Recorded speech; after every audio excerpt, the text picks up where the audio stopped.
Autrefois, la petite ville côtière de Ouidah, au Bénin, était tristement célèbre pour le trafic d'esclaves.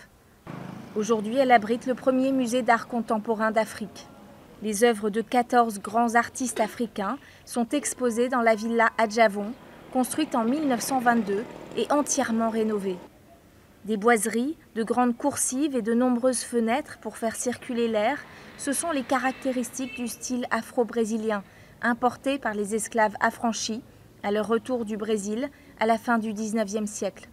On a vraiment souhaité s'obliger à garder le bâtiment au plus proche de ce qu'il était à l'origine, ce qui est quand même un défi pour faire un musée parce que bien sûr accrocher des œuvres dans un espace avec autant d'ouverture, c'est quelque chose c'est un défi qu'on se fixe et auquel il faut se tenir, mais qui est moins évident que lorsqu'on a des grandes cimaises blanches comme beaucoup de musées d'art contemporain.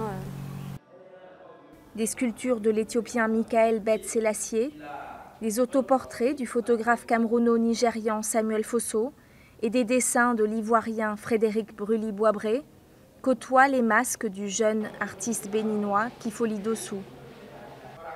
L'entrée est gratuite et le public, ce sont avant tout des enfants de la région. Ce qui est intéressant, c'est que ces enfants, quand ils viennent de retour à la maison, ils viennent avec les parents.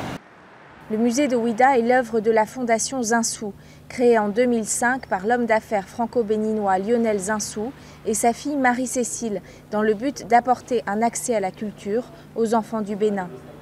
L'artiste béninois Gérard Kennom, surtout connu à l'étranger pour ses sculptures faites à partir de poupées, expose ses tableaux à la fondation en ce moment. Pour lui, le musée de Ouidah est la plateforme qui manquait aux artistes africains sur leur continent. On a souvent montré nos travaux à l'extérieur, vous voyez, dans des musées, dans des galeries très importants. Mais pour moi, c'est très important aussi